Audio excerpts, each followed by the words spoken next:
ಅಬ್ಬಾ ಸದ್ಯ ಕನಸು ಇರ್ಲಿ, ಅವಳಿಗೊಂದು ಗತಿ ಕಾಣಿಸ್ತೀನಿ. ಎಕ್ಸ್ಕ್ಯೂಸ್ ಮಿ ಮೇಡಮ್, ನಾನು ಸೆನ್ಸಸ್ ಆಫೀಸಿಂದ ಬರ್ತಾ ಇದ್ದೀನಿ. ನಮ್ಮ ಹೆಸರೇನು? My name is Rosy, ROSY. ನಿಮ್ಮ ಹಸ್ಬೆಂಡ್ ಹೆಸರು? ಗೋವಿಂದ. ಮಕ್ಕಳೆಷ್ಟು? ಅದಕ್ಕೆ ಏನು ಟ್ರೈ ಮಾಡ್ತಾ ಇದೀವಿ. ಇವ್ರು ಯಾರು? ಇವಳ ಸೆಕೆಂಡ್ ಚಾನಲ್. ಅರ್ಥ ಆಗಿಲ್ವಾ? ಚಿಕ್ಕ ಮನೆ, ಸ್ವಲ್ಪ ದಿನನೇ, ಆಮೇಲೆ ನೋಡಿಸ್ಬಿಡ್ತೀವಿ.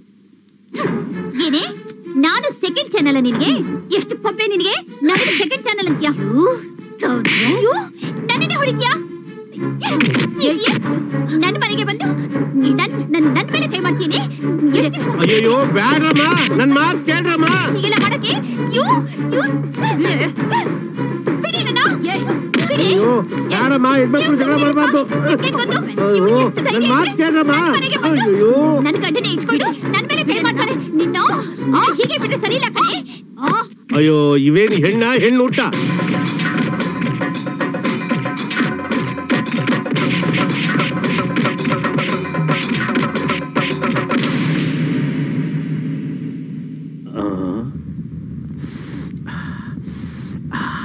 ಓಹೋ ಅಳಿಯಂದ್ರು ವಾಸ್ತೆ, ಅಳಿಯಂದ್ರು ಬರ್ತಾ ಇರ್ಬೇಕು.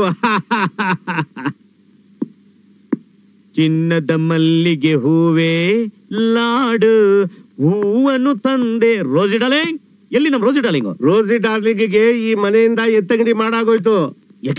ಯಾಕೆಂದ್ರೆ ಸೆಕೆಂಡ್ ಚಾನೆಲ್ ಇರ್ಲಿ ಅಂತ ನೀವು ತಗೊಂಬಂದ್ರಿ. ಕೇಬಲ್ ಕಲೆಕ್ಷನ್ ಎಲ್ಲಿ ರಾಂಗ್ ಆಗ್ಬಿಟ್ಟು ಇಡೀ ಟಿವಿನೇ ಢಮಾರ್ ಅನ್ಬಿಡ್ತು ಅಂತ ನನ್ನ ಮಗಳು ಭದ್ರಕಾಳಿ ಅವತಾರ ತಾಡ್ಬಿಟ್ಟು ಪಾರ್ಕೆ ತಗೊಂಡ್ ನಾಳೆ ಕಿಕ್ಕಿ ಅವಳನ್ನ ಎತ್ತಂಗಡಿ ಮಾಡಿಸ್ಬಿಟ್ಲು. ಏನು ಒಡದ್ಲಾ? ಒಡಿಯದ ಬಾರ್ಸ್ ಬಿಸಾಕ್ಬಿಟ್ಲು. ಏಯ್, ನಾನ್ ಕರ್ಕೊಂಡ್ ಬಂದಿರೋ ರೋಸಿನ ಹೆಂಗೆ ಹೊಡೆದೆ ನೀನು? ನನ್ಗೂ ನೀವು ಅಗ್ರಿಮೆಂಟ್ ಆಗಿದೆ ತಾನೆ? ಏನೇ ನೀನು? ನಾನ್ ಮಾತಾಡ್ತಾ ಇದ್ರು ಕತ್ತೆ ತರ ಕಿಳಿಸ್ತಾ ಇದ್ರು, ಸುಮ್ನೆ ಕುತ್ಕೊಂಡಿದ್ಯಾ ನಿಲ್ಪಡ್ ನೀನು? ನನಗೆ ಕತ್ತೆ ಭಾಷೆ ಗೊತ್ತಿಲ್ಲ. ಓಹೋ, ಮಾಡೋದೆಲ್ಲ ಮಾಡ್ಬಿಟ್ಟು ಬೇಜಾನ್ ಡೈಲಾಗ್ ಹೊಡಿತಾ ಇದ್ಯಾ? ನೋಡಿ, ನಮ್ಮಿಬ್ರಿಗೂ ಅಗ್ರಿಮೆಂಟ್ ಆಗಿರೋದು ನಿಜಾನೇ. ಅಂದ ಮಾತ್ರಕ್ಕೆ ಕಂಡು ಹುಡುಗಿನ ಕರ್ಕೊಂಡ್ ಬರೋದು, ಸೆಕೆಂಡ್ ಚಾನಲ್ ಅನ್ನೋದು, ಚಕ್ಕಂತ ಆಡೋದು ನನಗೆ ಹಿಡಿಸೋದಿಲ್ಲ. ಬೇರೆ ಯಾರನ್ನಾದ್ರೂ ಕರ್ಕೊಂಡ್ ಬನ್ನಿ, ಬೇಕಾದ್ರೆ ಅವ್ರ ಕಾಲ್ ಒತ್ತುತ್ತೀನಿ. ಬೇರೆ ಯಾರನ್ನೇ ಕರ್ಕೊಂಡ್ ಬಂದ್ರು ಕಾಲ್ನ ಒತ್ತುತ್ತೀಯಾ? ಆಯ್ತು, ನೋಡೋಣ.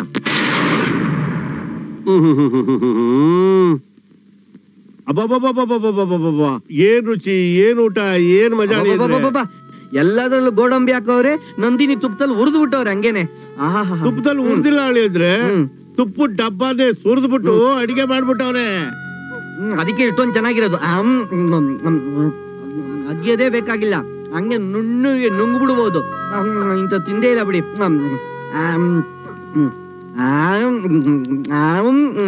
ಅಳಿದ್ರೆ ಇಲ್ಲಿ ನೋಡ್ರಿ, ಪೊಂಗಲ್ಗೆ ದ್ರಾಕ್ಷಿ ಹಾಕಿದಾನೆ, ಬೇಗ ಬೇಗ ತಿನ್ನಿ, ಬಿಸಿ ಆರೋಗ್ಬಿಡುತ್ತೆ. ಅದಕ್ಕೆ ದಬಾಯಿಸಿ ತಿಂತಾ ಇರೋದು. ನಾನೊಬ್ಳ ಎದುರು ಕಡೆ ನಿಂತಿದ್ದೀನಿ. ಬಾಯಿ ಮಾತ್ಕಾದ್ರು ಬಾರಿ ಊಟ ಮಾಡೋ ಸೆಳಕ್ ಮನ್ಸಾದ್ರೂ ಬರತ್ತ. ಅಯ್ಯೋ, ನೀನೇ ಊಟ ಬೇಡ ಕೋಟಿ ಬೇಕು ಅಂದಲ್ಲೇ. ಊಟ ಬೇಕಾದ್ರೆ ತಗೊಂಡ್ಬಿಡು, ಆದ್ರೆ ಕೋಟಿ ಇಲ್ಲ. ಆದ್ರೆ ಯಾವ್ದು ಬೇಕು ಅಂತ ನೀನೇ ಡಿಸೈಡ್ ಮಾಡ್ಕೋ. ನೋಡ್ರ, ಇಬ್ಬರಿಗೂ ಗ್ಯಾಸ್. ಮಾವ ಬೆಳಗ್ಗೆಯಿಂದ 4 times ತಿಂದು ಹೊಟ್ಟೆಲೆಲ್ಲೂ ಗ್ಯಾಪೇ ಇಲ್ಲ. ಇದೆಲ್ಲ ಮಿಕ್ಬಿಟ್ಟಿದ್ಯಲ್ಲ, ಏನ್ ಮಾಡೋದು? ನೋಡಿ, 7 ಕಳಿಸಾಗ ಯಾವನು ಭಿಕ್ಷುಕದವ್ನು ಬಂದ್ಬಿಟ್ಟ. ನನಗೂ ಸಾಕಾಗ್ಬಿಟ್ಟಿದೆ, ತಗೊಂಡೋಗಿ 2 ಅವ್ನಿಗೆ ಹಾಕ್ಬಿಡಿ. ಕರೆಕ್ಟ್, ಪುಣ್ಯನಾದ್ರೂ ಬರುತ್ತೆ. ಊಟ ಮಾಡಕ್ ಬಿಡಿ, ಇಲ್ಲಾಂದ್ರೆ ಸತ್ತು ಹೋಗ್ತಿದ್ರೆ. ಹಂಗಾದ್ರೆ ನೀನು ಕೋಟಿ ಬೇಡವಾ? ಅದನ್ನ ಯಾರಕ್ ಬೇಕಾದ್ರೂ ಕೊಡಿ, ಸಾಯೋವರೆಗೂ ನನ್ನ ಹೆಂಡತಿಯಾಗಿ ಇಟ್ಕೊಂಡು 2 ಹೊತ್ತು ಊಟ ಕೊಟ್ರಿ ಪ್ಲೀಸ್. ನಮ್ಮ ಐಶುಗೆ ಈಗ ಜ್ಞಾನೋದಯವಾಯ್ತು. ಮಗಳೇ, ಜೀವನಕ್ಕೆ ದುಡ್ಡು ಬೇಕು ನಿಜ, ಆದ್ರೆ ದುಡ್ಡೇ ಜೀವನ ಅಲ್ಲಮ್ಮ. ನಿನ್ ಕಣ್ ಸೇರ್ಸೋದಕ್ಕೋಸ್ಕರ ನಿನ್ ಗಂಡ ಈ ರೀತಿ ನಾಟಕ ಆಡಿಸ್ದ, ಅರ್ಥವಾಯ್ತಾ? ಮದುವೆ ಆಗಿದ ತಕ್ಷಣ ಗಂಡನಿಗೆ ದುಡ್ಡು ದುಡ್ಡು ಅಂತ ಪೀಡಿಸ್ತೆ. ಒಂದೇ 1,000 ರೂಪಾಯಿ ಸಂಬಳ ತರೋನಾದ್ರೂ ಸರಿ, ಅವನಿಗೆ 1 ಲಕ್ಷ ರೂಪಾಯಿ ಪ್ರೀತಿ ಕೊಡ್ಬೇಕು ಕಣಮ್ಮ. ಅವಳೇ ನಿಜವಾದ ಹೆಂಡತಿ, ಅದೇ ಆದರ್ಶವಾದ ಸಂಸಾರ. ಇನ್ಮೇಲೆ ದುಡ್ಡು ದುಡ್ಡು ಅಂತ ಆಸೆ ಬೀಳ್ದೆ ದೇವ್ರು ಏನ್ ಕೊಟ್ಟವನೋ ಅದ್ರಲ್ಲಿ ತೃಪ್ತಿ ಬೀಳತ್ ಕಲಿ. ದಯವಿಟ್ಟು ನನ್ನ ಕ್ಷಮಿಸ್ಬಿಡಿ, ನಾನ್ ತಪ್ಪು ಮಾಡ್ಬಿಟ್ಟೆ, ನನ್ನ ಕ್ಷಮಿಸ್ರಿ. ಚೇಚೆ, ನೀನೇನ್ ತಪ್ಪು ಮಾಡಿದೆ ಅಂತ ನಿನ್ನ ಕ್ಷಮಿಸ್ಬೇಕು? ಇಷ್ಟು ದಿವ್ಸ ನಿನ್ನ ಉಪವಾಸ ಇಟ್ಟಿದ್ಕೆ ನೀನೇ ನನ್ನ ಕ್ಷಮಿಸ್ಬೇಕು. ಬಾ ಕೂತ್ಕೋ, ಬಾ.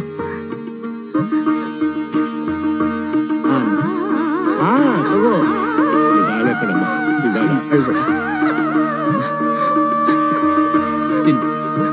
ಇದಪ್ಪ ಅನ್ಯೋನ್ಯತೆ ಅಂದ್ರೆ. ಗೋವಿಂದಂ ಭಜ. ಸೌಂದರ್ಯ, ಯಾಕಮ್ಮ ಹೀಗೆ ಕೂತಿದ್ಯಾ? ಎಲ್ಲಿ ಅಳಿಯಂದ್ರು? ದುಡಿಯೋಕ ಹೋಗಿರ್ತಾರೆ, ಎಲ್ಲೋ ಅಲಿಯಕ್ ಹೋಗಿರ್ತಾರೆ. ಓಹೋ, ಅಷ್ಟೇ ಅಂತೀಯಾ? ಅಳಿಯಂದ್ರು ವಾಸನೆ. ಬರ್ಬೇಕು ಬರ್ಬೇಕು. ಅದ್ ಸರಿ, ಅವತ್ತಿದೇ ತರ ಒಂದ್ ಬ್ಯಾಗ್ ತಗೊಂಡ್ಬಂದ್ಬಿಟ್ಟು ಅದ್ರಲ್ಲಿ ಚಿದ್ದಿ ಸೀರೆ ತಗೊಂಬಂದು ನನ್ ಮಗಳು ಗುಡ್ಸಿ ಕೈಗೆ ಅಲ್ಯೂಮಿನಿಯಂ ತಟ್ಟೆ ಕೊಟ್ಟು ಭಿಕ್ಷೆ ಎತ್ತೋ ವೇಷ ಹಾಕ್ಸಿದ್ರಿ. ಇವತ್ತೇನ್ ತಗೊಂಬಂದು ಯಾವ ವೇಷ ಹಾಕಿಸ್ಬೇಕು ಅಂತ ಇದ್ದೀರಿ? ನೋಡ್ರಿ, 1 ಕೋಟಿ ರೂಪಾಯಿಗೋಸ್ಕರ ನಿಮ್ ಕಂಡೀಷನ್ ಪ್ರಕಾರ ನೀವ್ ಹೇಳಿದ ವೇಷ ಎಲ್ಲ ಹಾಕಿದ್ದಾಯ್ತು. ಇನ್ನು ಏನ್ ಅವತಾರ ಬೇಕಾದ್ರೆ ಹೇಳಿ, ಅದಕ್ಕೂ ರೆಡಿ. ಹೊಸ ಅವತಾರ, ವಿಧವೆ ಅವತಾರ. ನಾನ್ ಕಟ್ಟಿರೋ ತಾಳಿನ ಕಿತ್ತಾಕಿ ಇದನ್ನ ಉಟ್ಕೊಳಮ್ಮ. ಉಟ್ಕೋ. ಅಳಿಯಂದ್ರಿ, ಏನ್ ಹೇಳ್ತಾ ಇದ್ದೀರಾ? ಏನ್ ನಿಮ್ ವಿಚಿತ್ರವಾದ ಆಸೆ? ವಿಚಿತ್ರ ಅನ್ನೋಲ್ಲ, ಗಿಚಿತ್ರ ಅನ್ನೋಲ್ಲ. ನೋಡಿ, ನನ್ನ 1 ಕೋಟಿ ರೂಪಾಯಿಗೋಸ್ಕರ 30 ದಿನ ಒಳ್ಳೆ ಹೆಂಡತಿ ಆಗಿರ್ಲಿ ಅಂತ ನಾನು ಆಸೆ ಪಟ್ಟೆ. ಇವಳಿಗೆ ಗಂಡ ಬೇಕಾಗಿಲ್ಲ, ದುಡ್ಡೇ ಮುಖ್ಯ ಅಂದ್ಮೇಲೆ ಇವಳಿಗೆ ಮುತ್ತೈದೆ ಅವತಾರ ಯಾಕೆ ಬೇಕು? ಈ ವಿಧವೆ ಅವತಾರನೇ ಕರೆಕ್ಟ್. ಹೌದಮ್ಮ, ಅಳಿಯಂದ್ರ ಮಾತು 100ಕ್ಕೆ 100 ಸತ್ಯ. ಗಂಡನೇ ಬೇಡ ಅಂದೊಳಗೆ ವಿಧವೆ ವೇಷ ಆದ್ರೇನು, ಯಾವ ವೇಷ ಆದ್ರೇನು? ದುಡ್ಡೇ ತಾನೇ ಮುಖ್ಯ. ಯಾರಾದ್ರೂ ನೋಡಿದವರು ಇದೇನಮ್ಮ ವಿಧವೆ ವೇಷ ಹಾಕೊಂಡಿದ್ಯಾ ಅಂತ ಕೇಳಿದ್ರೆ, ರೇ ಕೆಲ್ಸ ನೋಡೋಗ್ರಿ, ನನ್ಗೆ ಗಂಡ ಮುಖ್ಯ ಅಲ್ಲ, ದುಡ್ಡು ಮುಖ್ಯ ಅಂತ ಹೇಳ್ಬೋದು ಅಲ್ಲ? ತಗೊಳಮ್ಮ, ತಗೊಳಮ್ಮ. ಚಿಕ್ಕ ವಯಸ್ಸಿಂದ ನೀನು ಆಡಂಬರದಿಂದ ಬದುಕಬೇಕು ಅಂತ ಆಸೆ ಪಟ್ಟಿದ್ದೆ ತಾನೆ? ಗಂಡನ್ ಕಟ್ಕೊಂಡು ನಿನ್ಗೇನಾಗಬೇಕು? ದುಡ್ಡೇ ಮುಖ್ಯ ನಿನಗೆ. ದುಡ್ಡಿದ್ರೆ 20 ಮದುವೆ ಬೇಕಾದ್ರೆ ಆಗ್ಬೋದು. ದುಡ್ಡು ತಾನೇ ನಿನ್ಗೆ ಇಂಪಾರ್ಟೆಂಟ್. ತಗೋ ಬೇಗ ಈ ವೇಷ ಹಾಕೋ ಬೇಗ ಹಾಕೊಳ್ಳಿ. ಏನು ಅಷ್ಟು ಮಾಡ್ತಾ ಇದ್ಯಾ ನೀನು? ತಗೋ, ಉಟ್ಕೋ. ನಾನು ಉಟ್ಕೊಡಲ್ಲ. ನನಗ್ ನೀವು ಬೇಕು ರೀ, ನನಗ್ ನೆಮ್ಮದಿ ಬೇಕು. ದಯವಿಟ್ಟು ನನಗೆ ಕ್ಷಮಿಸ್ಬೇಡಿ, ನನಗೆ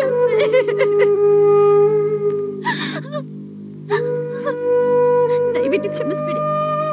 ನನಗೆ ಹಣ ಬೇಡ, ನೀವು ಬೇಕು ರೀ. ಅಯ್ಯೋ ಹುಚ್ಚಿ, ಆ ಹಣ ಯಾವತ್ತಿದ್ರು ನಿಂದೇನೆ. ನಿನ್ನ ಬುದ್ಧಿ ಕಲಿಸ್ಬೇಕು ಅಂತ ನಾನು ಈ ರೀತಿ ನಾಟಕ ಮಾಡಿದೆ ಅಷ್ಟೇ.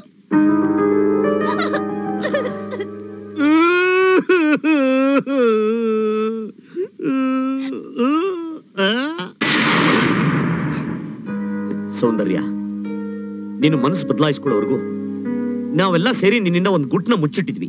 ಅದನ್ನ ಈಗ ರೆಟ್ಟು ಮಾಡ್ತೀವಿ. ಇಷ್ಟು ದಿವಸ ನೀನು ಯಾರನ್ನ ರೋಗಿಷ್ಟ, ಬೀದಿ ಬಿಕಾರಿ ಅಂತ ಅಸಹ್ಯ ಪಟ್ಕೋತಾ ಇದ್ದೋ, ಈತ ಬೇರೆ ಯಾರು ಅಲ್ಲ, ನಿನಗೆ ಜನ್ಮ ಕೊಟ್ಟ ತಂದೆ.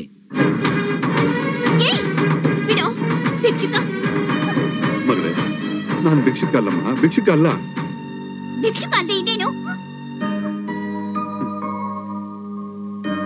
ನಮ್ ತಂದೆನಾ? ಮತ್ತೆ ಇವರು ನಿನಗೆ ಜನ್ಮ ಕೊಡ್ತಂದೆ, ಆದ್ರೆ ಅವರು ನಿನ್ನ ಸಾಕಿದ ತಂದೆ. ಹೌದಮ್ಮ, ನೀನ್ ಚಿಕ್ಕ ಮಗು ಆಗಿದ್ದಾಗ ನಿಮ್ಮಮ್ಮ ಒಂದು ದಿನ ಆ ಪ್ರಸನ್ನ ಕುಮಾರ್ ಮತ್ತೆ ಅವ್ರ ಹೆಂಡತಿ ಹೇಗಿದ್ರು ಈಗ ಸತ್ತು ಹೋಗಿದ್ದಾರೆ. ಸಾಯಕ್ ಮುಂಚೆ ಅವ್ರ ಆಸ್ತಿನೆಲ್ಲ ನನ್ನ ಹೆಸರಿಗೆ ವಿಲ್ ಮಾಡಿರೋ ತರ ಡೂಪ್ಲಿಕೇಟ್ ಡಾಕ್ಯುಮೆಂಟ್ ರೆಡಿ ಮಾಡಿ ಎಲ್ಲ ಆಸ್ತಿನೂ ನನ್ನ ಹೆಸರಿಗೆ ಟ್ರಾನ್ಸ್ಫರ್ ಮಾಡ್ರಿ. ಆಮೇಲೆ ನಾವಿಬ್ರು ಸಾಯವರೆಗೂ ಸುಖವಾಗಿ ಬಾಳ್ಬೋದು. ನೋಡೆ, ನಾವು ಸಂಪಾದನೆ ಮಾಡಿದೆ ನಮ್ಗೆ ದಕ್ಕಲ್ಲ ಅಂತದ್ರಲ್ಲಿ ನನ್ನನ್ನ ಓದಿಸಿ ಲಾಯರ್ ಆಗಿ ಮಾಡಿ ಬಾಳೋದಕ್ಕೆ ಒಂದ್ ದಾರಿ ತೋರಿಸಿದ ಆ ದೇವರಂತ ಮನುಷ್ಯನಿಗೆ ನಾವು ಮೋಸ ಮಾಡದ? ಹೌದ್ರಿ, ತಪ್ಪು. ಆದ್ರೆ ಆಸ್ತಿನೆಲ್ಲ ಯಾರು ಕೊಡ್ತೀರಾ? ಅವ್ರು ಸತ್ತು ಮಣ್ಣಾಕ್ ಹೋಗಿಲ್ವಾ? ಅವ್ರು ಸತ್ರೇನಂತೆ, ಅವ್ರ ಮಗ ಗೋವಿಂದ ಬದುಕಿದಾನಲ್ಲ? ಬದುಕಿರ್ಬೋದು, ಆದ್ರೆ ಇವಾಗ ಅವ್ನು ಎಲ್ಲಿದ್ದಾನೆ ಅಂತ ಯಾರಿಗೂ ಗೊತ್ತಿಲ್ವೇ? ಇವತ್ತಲ್ಲ ನಾಳೆ ಸಿಗ್ತಾನೆ, ಆಗ ಅವನ ಹೆಸರಿಗೆ ಟ್ರಾನ್ಸ್ಫರ್ ಮಾಡಿಸ್ತೀನಿ. ನನಗ್ ಗೊತ್ತು ರೀ, ನೀವ್ ಹೀಗೆ ಹೇಳೋದು ಅಂತ. ಸಾಯವರೆಗೂ ಬಿಕಾರಿ ಹಾಗೆ ನಿಮ್ ಜೊತೆ ಬಾಳಕ್ಕೆ ನಾನ್ ತಯಾರಿಲ್ಲ. ಇವತ್ತಿಂದ ನಿಮ್ಗೂ ನನ್ಗೂ ಯಾವ ಸಂಬಂಧ ಇಲ್ಲ. ನಿಮ್ ಮಗಳನ್ನ ನೀವೇ ಇಟ್ಕೊಳ್ಳಿ. Good bye. ನಾಗಲಕ್ಷ್ಮಿ, ಆಮೇಲೆ ನಿನ್ನ ಈ ಪುಟ್ಲಿಂಗು ಕೈಲಿಟ್ಟು ಬಿಸ್ನೆಸ್ ಮೇಲೆ ಹೊರದೇಶಕ್ಕೆ ಕೊಟ್ಟೋದೆ. ಅಲ್ಲಿ ನಾನು ಸಂಪಾದನೆ ಮಾಡಿದ 2 ಕೋಟಿ ರೂಪಾಯಿ ತಗೊಂಡು ನಿನ್ನ ನೋಡ್ಬೇಕು ಅನ್ನೋ ಆಸೆಯಿಂದ ಇಲ್ಲಿಗೆ ಬಂದೆ. ಆಗ ನಿನ್ನ ಅವ್ರು ಮುಟ್ಟಿದ್ರು ಅನ್ನೋ ಕಾರಣಕ್ಕೋಸ್ಕರ ನೀನ್ ಅಸಹ್ಯ ಪಟ್ಕೊಂಡು ಅವ್ರನ್ನ ಬಿಕಾರಿ ಅಂತ ಬೈದೆ. ಈ ಲೆವೆಲ್ ಅಲ್ಲಿರೋ ನೀನು ಅವರೇ ನಿನ್ ತಂದೆ ಅಂತ ಹೇಳಿದ್ರೆ ಖಂಡಿತವಾಗ್ಲೂ ನೀನ್ ಒಪ್ಕೊಳ್ಳಲ್ಲ ಅಂತ ಆ ಒಂದು ಕಾರಣಕ್ಕೋಸ್ಕರನೇ ಇಷ್ಟು ದಿವಸ ಈ ವಿಷಯನ ಮುಚ್ಚಿಟ್ಟಿದ್ದು. ಆಮೇಲೆ ನೀವಿಬ್ರು ನಮ್ ಜೊತೆ ಜಗಳಾಡಿ ನಮ್ಮನ್ನ ಮನೆಯಿಂದ ಹೊರಗೆ ಹಾಕ್ತಾಗ ಬೇಸತ್ತು ಅಲ್ಕೋತಿದ್ವಿ. ಆಗ ಈ ವ್ಯಕ್ತಿ ಪರಿಚಯ ಆಯ್ತು. ನಿನ್ ಬಗ್ಗೆ ಎಲ್ಲಾ ಡೀಟೇಲ್ಸ್ ನ ಹೇಳಿ ನಮ್ ಕೈ 2 ಕೋಟಿ ರೂಪಾಯಿ ದುಡ್ಡನ್ನ ಕೊಟ್ರು. ಅದನ್ನ ಇಟ್ಕೊಂಡು ನಾವು ನಿಮ್ಮನ್ನ ಬದಲಾಯಿಸ್ಬೇಕು ಅಂತ ಪ್ರಯತ್ನ ಪಟ್ಟಿವಿ. ಈಗ ನಾವು ನಿಮ್ಮನ್ನ ತಿದ್ದಿದ್ದೀವಿ ಅಂತ ಅನ್ಕೋತಾ ಇದೀವಿ. ನೀನೊಬ್ಳೆ ಅಲ್ಲಮ್ಮ, ಈ ಪುಟ್ಲಿಂಗನ ಮಗಳು ಐಶ್ವರ್ಯ ಕೂಡ ನನ್ನ ಮಗಳು ಅಂತಾನೇ ತಿಳ್ಕೊಂಡಿದ್ದೀನಿ. ಅಷ್ಟೇ ಅಲ್ಲ, ನಿಮ್ ತಂದೆ ಬಿಟ್ಟೋದ ಕೋಟ್ಯಾಂತರ ರೂಪಾಯಿ ಆಸ್ತಿಗೆ ನೀನೇ ಹಕ್ಕದಾರನಪ್ಪ. ಗೋವಿಂದು, ಹೋಗಪ್ಪ.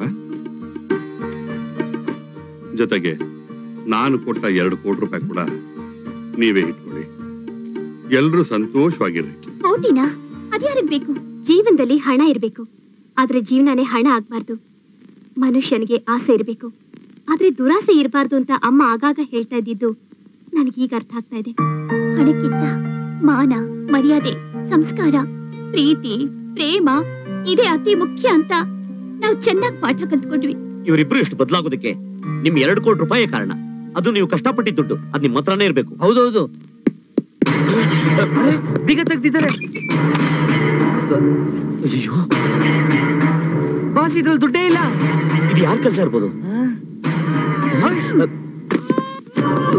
ಏನಾಯ್ತು ನಿಮ್ಗೆ? ಅತ್ತೆ ಏನಾಯ್ತು? 2 ಕೋಟಿ ಹೋಯ್ತು. ಹೆಂಗೆ ಹೋಯ್ತು? ಅಯ್ಯೋ, ನೀವ್ ಕರ್ಕೊಂಡ್ ಬಂದಿರಲ್ಲ ಪ್ಯಾಕ್ ಮಾಡಕ್ಕೆ ಅಂತ ಅವಳು 2 ಕೋಟಿ ಲಪ್ಪಿಸ್ಕೊಂಡು ಹೋದ್ಲು. ರೇ ರೋಸಿ ಕೊನೆಗೂ ಕೊಟ್ಬಿಟ್ಲ ಅಲ್ವಾ?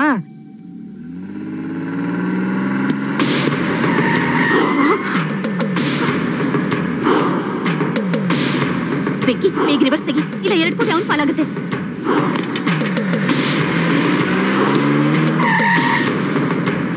ಹೇಗಾದ್ರೂ ಎಸ್ಕೇಪ್ ಆಗ್ಬೇಕು. ಇಲ್ಲಿ ಕೈಗೆ ಬಂದು 2 ಕೋಟಿ ಕಟ್ಕೋತೀವಿ. ನಡಿ.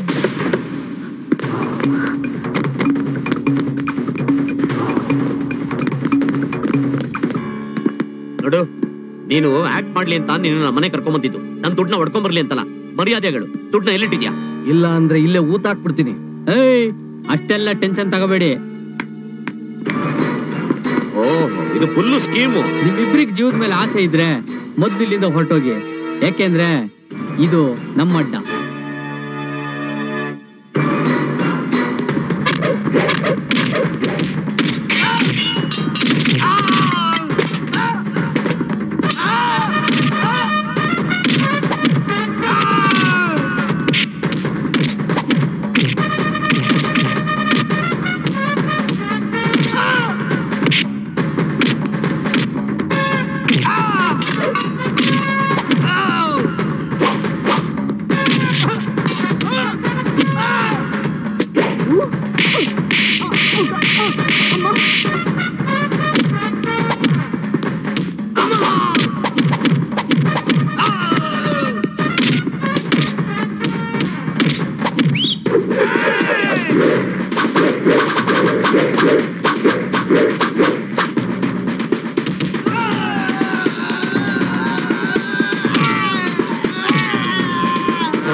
ಎಲ್ಲಿದೆ ದುಡ್ಡು? ನನಗೆ ಗೊತ್ತಿಲ್ಲ. ಗೊತ್ತಿಲ್ಲ? ಅಲ್ಲಿದೆ. ನಡಿ. ಎಲ್ಲಿ? ಅಲ್ಲಿ. ಬ್ರೋ, ಓಡಾಬಿಟ್ಲು ರೋಸಿ. ಅಯ್ಯ, ಅವಳು ಹೋದ್ರೆ ಹೋಗ್ತಾಳೆ, ದುಡ್ಡು ಸಿಗ್ತಲ್ಲ, ಬರಲಿ. ಬಾ ಬಾ. ತಗೊಳ್ಳಿ ನಿಮ್ಮ ಹಣ, ನಮ್ ಜವಾಬ್ದಾರಿ ಮುಗೀತು. ನೋಡಿ, ಈಗ ನೀವು ಬೇರೆ ಅಲ್ಲ, ನಾನು ಬೇರೆ ಅಲ್ಲ. ಐಶ್ವರ್ಯ, ಸೌಂದರ್ಯ, ಈ ಹಣ ನಿಮ್ದು, ನೀವು ತಗೊಳ್ಳಿ. ಅಯ್ಯೋ, ಈ ಹಣ ನಮಗ್ ಬೇಡಪ್ಪ. ಇನ್ಮೇಲೆ ನಮಗ್ ನಮ್ ಗಂಡಂದ್ರೆ ಸಾಕು. ನೋಡಮ್ಮ, ಮನುಷ್ಯನಿಗೆ ಆಸೆ ಇರ್ಬೇಕು, ಆದ್ರೆ ದುರಾಸೆ ಇರಬಾರ್ದು. ದೇವ್ರು ಕೊಟ್ಟಷ್ಟಲ್ಲಿ ತೃಪ್ತಿ ಪಡ್ಬೇಕು. ಅದಕ್ಕೆ ಹೇಳೋದು, ಆಸೆ ಇದ್ದಷ್ಟು ಕಾಲ ಚಾಚು. ಏನ್ ಮಕ್ಕ ನೋಡ್ತಾ ಇದ್ರಾ? ನಿಮ್ ಹೆಂಡ್ರ ಪಕ್ಕಕ್ಕೆ ಹೋಗಿ.